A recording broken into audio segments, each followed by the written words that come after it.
This past weekend in Indianapolis, we saw a lot of youth step up. We saw Carson Cavapel win his first O'Reilly race on Saturday, and then on Sunday, Corey Heim got his second win of his NASCAR Cup Series career, the Brickyard 400, in only his 15th career start.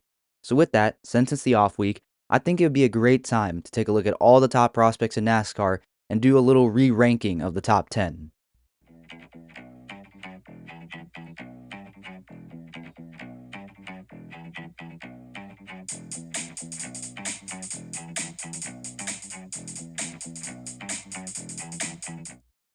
Now, I did do a prospect ranking for 2026 back, I believe, early on in the season. It was in the off season before the Daytona 500, but I haven't really touched and talked about prospects very much besides here and there. Like Tristan McKee just, got his Craftsman Truck Series debut scheduled for Richmond in a couple weeks, but nothing really besides that. But there's been a lot of good young drivers winning races in both the Truck Series, the O'Reilly Series, and then, of course, Corey Heim doing what he's doing in the NASCAR Cup Series.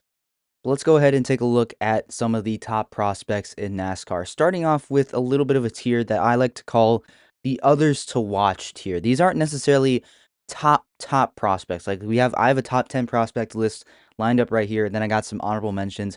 But these are guys that are a little bit unknown and really haven't done a lot yet in NASCAR. They haven't had many races, but they have a lot of hype and a lot of stock surrounding them right now. Guys like Corey Day last year when he wasn't full time in the NASCAR O'Reilly Auto Parts Series, making part time starts in the Truck Series, in the O'Reilly Series. Someone like that, a guy that hasn't had a full time season yet. So that's where we're going to go ahead and get this top prospects list started with the others to watch here. And I just mentioned him, Tristan McKee, and he's obviously going to be most known for having that debut win at Watkins Glen when he was only 15 years old in the ARCA Menard Series. That's going to be what gets his stock really, really high. And like I already said, he's going to have his debut at Richmond in the Truck Series a couple weeks. He hasn't run a full ARCA schedule yet, and his results though have been pretty solid with Pinnacle Racing Group, I believe the 77 car. It's been solid. I'll give him that. So I would like to see more, but until then, I am gonna have him as in the others to watch tier. Again, a lot of stock, a lot of hype around him, just not a lot of substance to see from him yet. The next guy I have is a Toyota prospect. This is Gavin Beauchelet. I believe I'm pronouncing that name correctly. He's a Toyota prospect, just made his debut in the Craftsman Truck Series this past weekend at IRP. Actually got a top 10 result for Tricon Garage. So very impressive, to say the least. Next two that you should also be watching over the next couple years, I got two female Toyota prospects.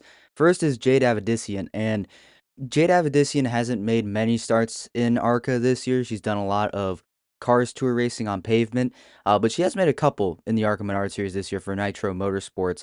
And she has a couple top 10s mixed in there, one or two top 5s, so not bad whatsoever from Jade Avedissian. But similar to Tristan McKee, a lot of hype since she was a high quality and like really announced like big announcement female prospect for Toyota. Just need to see a little bit more, probably like one full ARCA season to really put her in the conversation of do we put her in the honorable mentions tier or not. So Jade Avedissian is one. Then Isabella Robusto, however, is driving in a full-time season for ARCA this year with Nitro Motorsports and has done pretty well. 13 starts, 6 top 10s, a couple top 5s here and there. Not bad whatsoever. A couple top 15s in there as well. Really solid stuff. Continue to watch out for her. I think, maybe get her one or two more ARCA seasons, maybe probably one ARCA season, one more full ARCA season at most, and then get in like in a truck starts here and there. Just see what you can do. Just evaluate, as I would think is something you would do with Isabella Robusto at this point. Now, the last driver in this tier is Landon Lewis, and he's someone that I've gotten really high on over the last couple weeks, and especially over the course of this season. He's in a part-time Craftsman Truck Series season with Nice Motorsports, made several starts this year, and yeah, he's most probably going to be known for having an incredible run-route finish to Lane Riggs at San Diego, being in contention for the win. He's shown really good stuff, specifically at road courses. And now he isn't driving in a full ARCA season this year. He has made ARCA starts in the past. He does have one win back in 2021 with Rhett Jones Racing. This year he's driving in the Cars Tour in like a part-time schedule over there too. So trying to kind of piece together a schedule that for Landon Lewis. But I'm liking what I'm seeing out of him. He is 20 years old.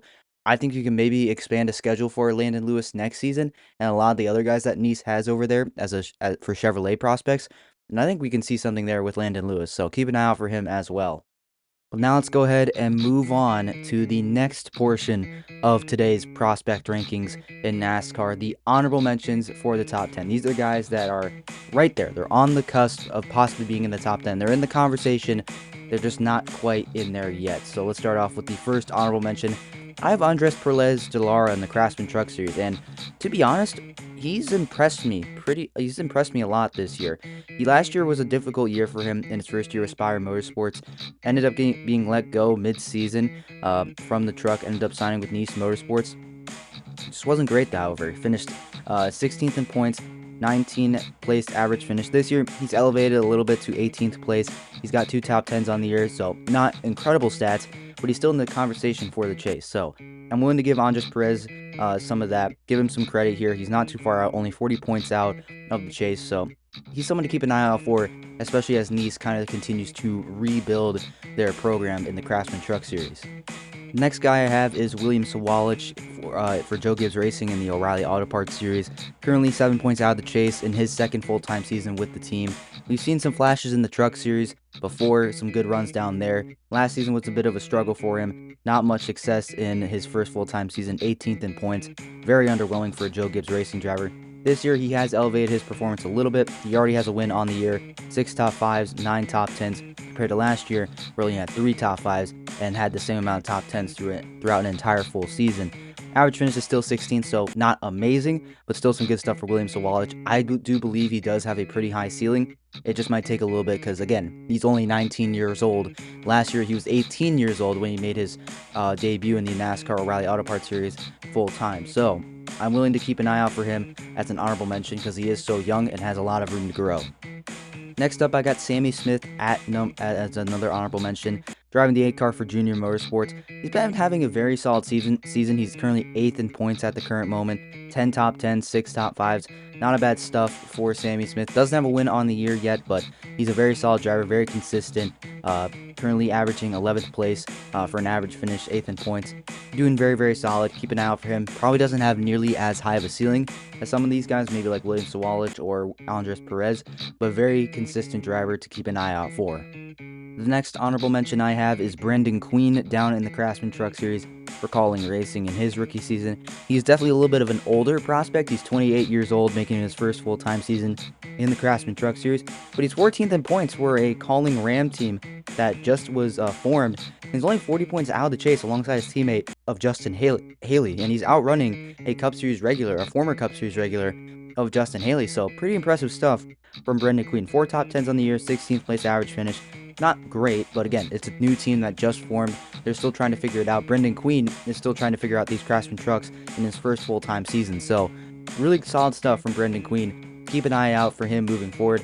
Again, maybe he won't be a prospect moving forward because he is a little bit older, but definitely someone that can move up the ranks through NASCAR. Now, these next 3 guys are guys that were in my top 10 in the last list, but now have dropped outside of the top 10. And the first guy, I have Nick Sanchez. I really like Nick Sanchez a lot. I really believe in him. I know he has the talent. Last year, he won a race with Big Machine Racing at Atlanta and was very, very solid last year. Made the chase in 11th place. Though a 17th place average finish wasn't great, but had 12 top 10s and 7 top 5s. Was really solid. Unfortunate that he did lose his ride, and he's doing a lot, I would say, with so little, making part-time starts for Peterson Racing. Started the year with AM Racing this year, and that team folded mid-season, and it's just not had a lot of consistency with that team. And he's been making part-time truck starts as well, just trying to piece together a schedule. And I know the talent that he has. He's had talent in the truck series. I saw him win several times with Rev Racing, Inspire. He's done a lot. So I still have faith in Nick Sanchez, but being that he doesn't have a full-time ride, I just got to drop him outside the top 10 for that because there are guys that are full-time and have done so much. The next guy I have is Raja Karuth. I know it's been a bit of a weird year for Raja. He's not had a full season with one team. He's been splitting time between Jordan Anderson Racing and Junior Motorsports, which has probably been the reason why he's not in the chase right now. He's currently 14th in points, sitting outside the chase at the current moment. He's currently 20 points behind the first driver in, which is Taylor Gray. But I still believe in Raja. He's, I can only imagine if he was in a Junior Motorsports car full-time, he would do some really good things. But since he's not, I do have to drop him outside the top 10. It's just weird that, for someone as talented as Raja, he didn't get a full-time ride with Junior Motorsports, even though it's incredibly obvious he should be getting a full-time ride with JRM. So, tough break for Raja, but he's still a very good prospect. He can easily climb up this list and probably hop back up inside the top 10 when some guys graduate off this list next year. And the last honorable mention I have is Sam Mayer. And I know Sam Mayer has been solid in the O'Reilly Series this year. He was in my top 10 in the last top 10 rankings. He was at number 5. But I have him dropping out because I've been super disappointed with Sam Mayer. A lot of DNFs this year, a lot of finishes off the lead lap. Only has a 17th place average finish. And I can imagine that, DNF, without those DNFs, he'd probably be much higher in points. He's got 10 top 10s, 5 top 5s, but this is a guy that not too long ago with Junior Motorsports had multiple win seasons in 2023 and 2024. So I'm just wondering what happened with Sam Mayer. I like Sam Mayer. He's a Wisconsin kid. He's a little bit older. He has experience. But this is a guy that wanted to go Cup Series racing a couple years ago. But this is just not really showing it. If he wants to go Cup racing, he has to do more. So for that reason, I have to hold him outside my top 10 because he hasn't been living up to expectations, in my opinion. But now that we got the honorable mentions out of the way, let's get this top 10 started. With number 10, I got Gio Ruggiero full-time in the Craftsman Truck Series for Tricon Garage. And listen, I was not expecting a lot from Gio Ruggiero after his rookie season was subpar, finished 11th in points, got a win at Talladega, which is impressive, but it's a win at a super speedway, so not anything too crazy. Did have a 12th place average finish, 7 top 5s, 11 top 10s. I wasn't expecting much, and I probably should have, because this year Gio Ruggiero is currently 5th in points with Tricon Garage. Just another year of experience is probably what he needed. Struggled in his rookie year, but has found his stride with Tricon Garage in that 17 team. Could be looking at a possible promotion to the O'Reilly Series, or maybe the Cup Series in the near future. Probably not next season, but definitely coming up very, very soon, because he's been very solid as of late. 8 top 10s, 4 top 5s, 11th place average finish.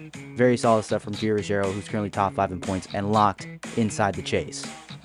Next up at number 9, I got Carson Kvapil of Junior Motorsports driving the number 1 car, part-time, splitting time between them, DGM Motorsports, and several other JRM cars. But anyways, full-time with JRM, and similar to, Gio Ruggiero, I did not have a lot of expectations for Carson Kvapil heading into this year. Yes, he was extremely consistent last year, 4th in points, 14 top 10, 7 top 5s, 13th place average finish.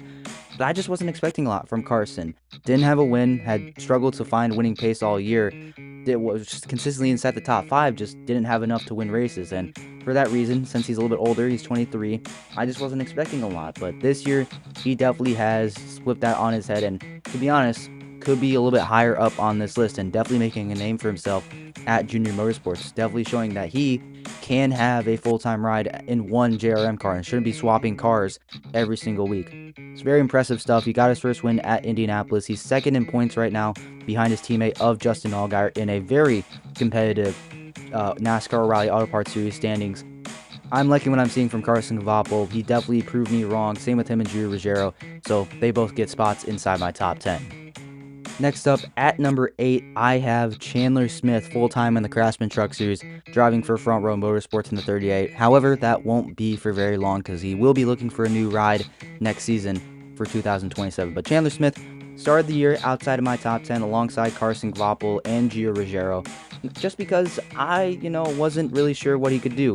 I liked the talent that Chandler Smith had, but he spent the recent years looking for a ride and finding it at the last minute with Front Row, and then struggled in his first year with the team in the Truck Series, but found his stride this year. At one point was on top of the point standings in the Truck Series, has fallen down to 3rd, but is still very, very solid. He's got 2 wins on the year, 11th place average finish, a stage win, 8 top 5s, 10 top 10s, very solid stuff from Chandler Smith. And again, he's only 24 years old. He is very, very young and can easily have a lot of room for development and growth, and could potentially be, in my opinion, a contender for a full-time ride in the NASCAR Cup Series very, very soon.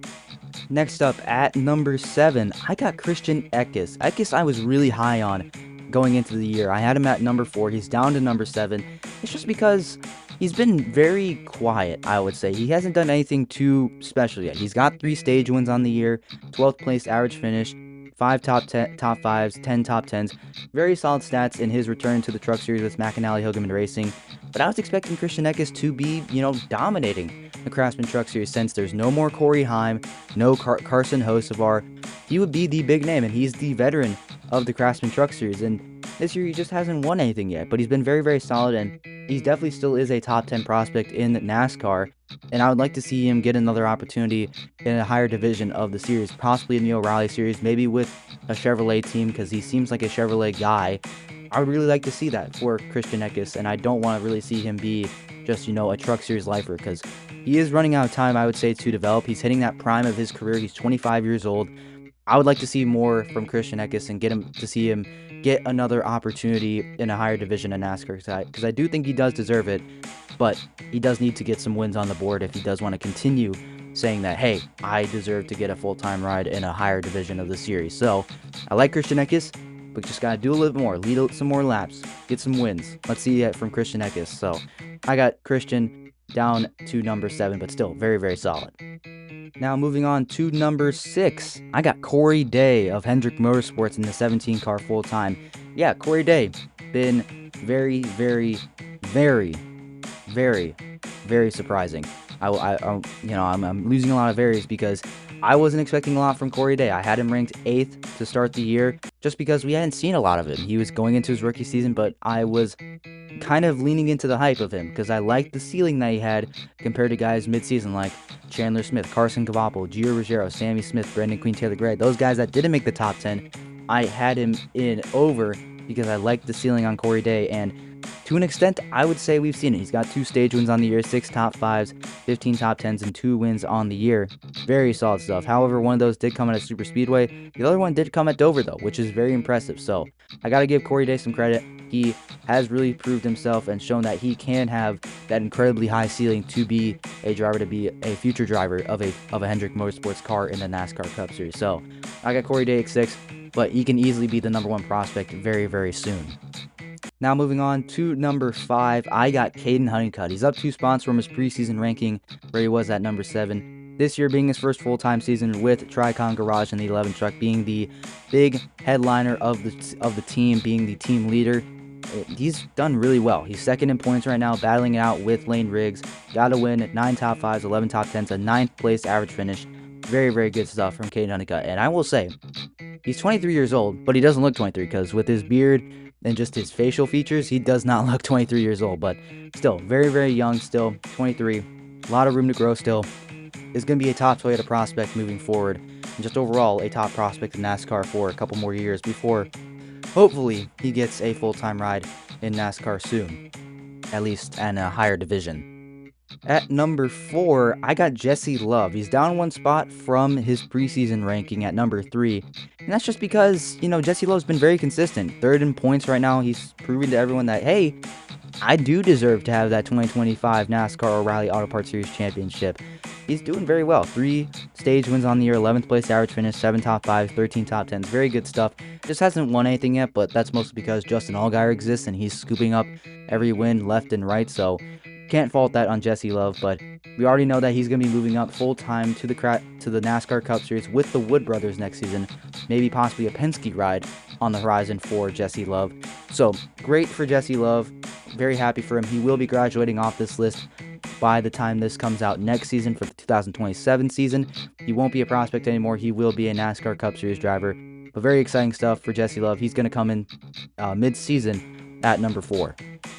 At number 3, I have Brent Cruz. He's also down 1 spot from his preseason ranking because similar to what we saw out of Corey Day, just hadn't seen a lot of him, but I was buying the stock on Brent Cruz because before that in 2025, he showed some good stuff in the Craftsman Truck Series, especially in that final matchup in the final race at Phoenix. He showed some really good stuff, so that was what I was buying into, and he has not disappointed this year so far. Even though he missed a chunk of the early portion of the year, still finds himself 11th in the chase. He's not safe, but everyone feels like he's safe because he's just been so talented and he's been so good. He's got 2 stage wins already on to his name, 8 top 5s, 12 top 10s, 11th place average finish. He's looking for his first win still, but he's only 18 years old. He's so young, so much room to grow. He's going to be the eventual replacement for Denny Hamlin when that time comes, and it's going to be exciting to watch. He's really exciting, so I have him at number 3. But that's because at number 2, I got someone that has just been absolutely on fire, in my opinion. That's Lane Riggs in the Craftsman Truck Series driving for Front Row Motorsports. And yeah, Lane Riggs, I think he deserves to be moving up to number 2. He's done so well this year for Front Row Motorsports. He's got 9 stage wins, 9 top 5s, 9 top 10s, 5 wins, an average finish of 9th, almost 10th, but it's been so good. And he's first in points in the Craftsman Truck Series, leading by 100 points over Caden Honeycutt. He's just been so good. He 100% deserves to move up. I don't know how likely it is that he'll stay with Front Row Motorsports, but he should be 100% getting calls about a full-time Cup Series ride, if not a full-time O'Reilly Auto Parts Series ride, because Lane Riggs has been so freaking good in the Craftsman Truck Series. So he moves up to number 2. But of course, at number 1, he's still on the list somehow. I got Corey Heim, and yeah, he was number 1 heading into the year, and he's still number 1 midway through the season. He's going to graduate off this list next year. He's going full-time with 2311 Racing. Yeah, he's already won 2 races in 15 starts. He's been good in the Craftsman Truck Series. He's won multiple races down there. Yeah, I don't know what else there is to say about Corey Heim that hasn't been said already. He is still the best driver, the best prospect in all of NASCAR. I know he's got a pretty good handful of starts at the Cup level, but still, he hasn't had a full-time season yet. I still am going to call him a prospect for the sake of it. So, he's just so good. He's got so much room to grow. He's only 24 years old. Finally getting his first full-time shot in the Cup Series. It's going to be fun to watch him, and he's already got 2 wins to his name. It's scary how good he's going to be with 2311 Racing next season. So, there you go. That is my top 10 prospects list on the NASCAR midseason rankings edition. So let's go ahead and run through them real quick. We got Corey Heim at number 1, 2 Lane Riggs, 3 Brent Cruz, 4 Jesse Love, 5 Caden Honeycutt, 6 Corey Day, 7 Christian Eckes, 8 Chandler Smith, 9 Carson Cavapel, and 10 Gio Ruggiero, with the honorable mentions being Sam Mayer, Raja Caruth, Nick Sanchez, Brendan Queen, Sammy Smith, Williams Walsh, and Andres Perez de Lara. Alrighty, but those are my prospect rankings for the mid-season through the 2026 NASCAR Cup Series season. I would love to know who you still have as your number 1 prospect in all of NASCAR. Would you not have Corey Heim or Jesse Love on the list? Would you have someone different at number 1? Let me know down in the comment section below what you think. But that's going to do it for this episode of Talkin NASCAR, everyone. Hope you all enjoyed it. Thank you so much for tuning in. I will see you very, very soon for another episode of Talkin NASCAR. Have a great day, everyone.